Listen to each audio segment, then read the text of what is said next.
Halo, jumpa lagi dengan saya di channel Tersangka Utama.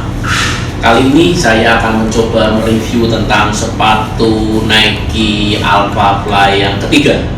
Apa yang saya rasakan setelah 150 km. Saksikan setelah berikut ini.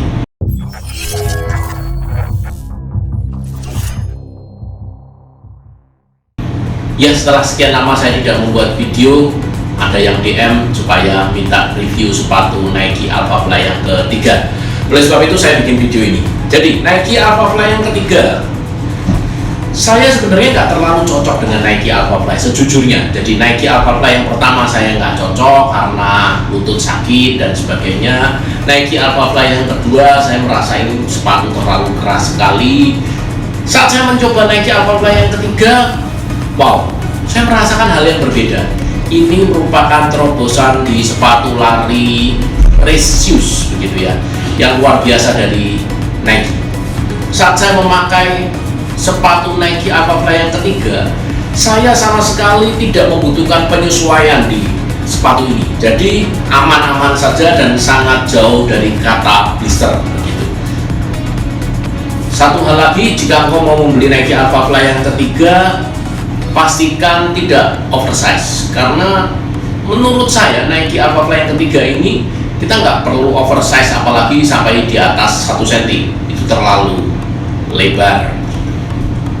Nike Alpha Fly yang ketiga ini setelah 150 km, fisiknya bagaimana? Kita saksikan video tayangan dan gambar berikut ini.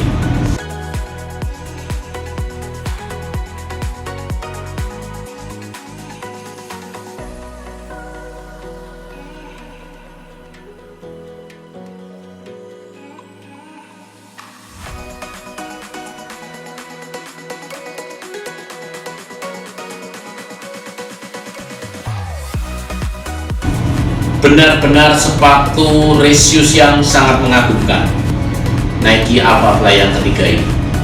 Jadi untuk bouncing, wah, sangat tidak usah dan tidak perlu diragukan lagi. Sepatu race shoes yang luar biasa menurut saya. Untuk bouncingnya sangat luar biasa. Jadi Nike Alpha Fly yang ketiga ini menurut saya the best race shoes untuk kategori 21 km dan 42 km. Bagaimana dengan kategori 5 km? Menurut saya kurang pas ya, karena ini sepatu yang cukup tinggi.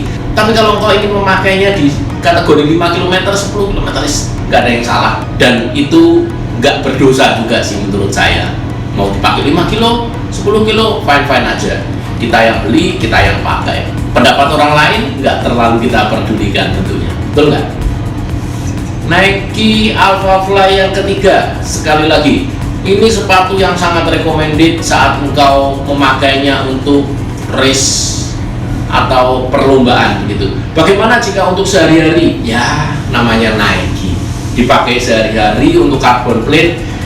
Kalau engkau tidak golongan mendang-mending gitu ya, sepatu Nike Alpha Fly atau sepatu karbonnya Nike itu sangat boros sekali. Untuk durability, wah, sangat kurang. Jadi baru 150 km saya sudah termakan di bagian kiri dan kanan, seperti foto berikut ini. Untuk bouncy, untuk kenyamanan, nyaman sepatu ini.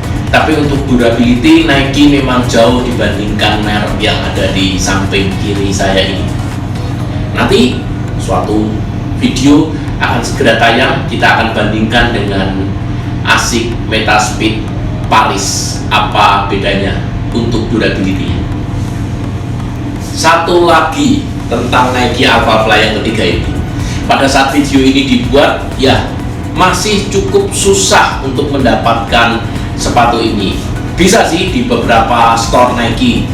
Saya barusan menanyakan di store Nike di daerah Tunjungan Plaza, mereka ready dengan size saya begitu. Untuk di Nike Grand Indonesia, size untuk saya sudah sold out ya. Masih cukup susah sih untuk Nike. Bagaimana jika tidak lewat Nike Store begitu ya? Ya bisa sih, mereka banyak tersedia dan selalu tersedia. Ya tentunya harus kita spend harga di atas sedikit karena mereka tentunya juga mengambil keuntungan. Jadi untuk Nike Alphafly yang ketiga, yang pertama tadi yang sudah saya kemukakan bahwa tidak perlu engkau upping size atau upsize begitu ya. Jadi cukup sesuai dengan bentuk ukuranmu saja karena sepatu ini sudah cukup lebar gitu. Bagi engkau yang pemula, bagaimana nih untuk Nike Alphafly yang ketiga ini? Apakah aku pantas ya pakai Nike Alphafly ketiga? Wah, kayaknya dipakai oleh elit-elit gitu. Menurut saya bebas-bebas saja, fine-fine aja. Jadi pantas-pantas saja sih.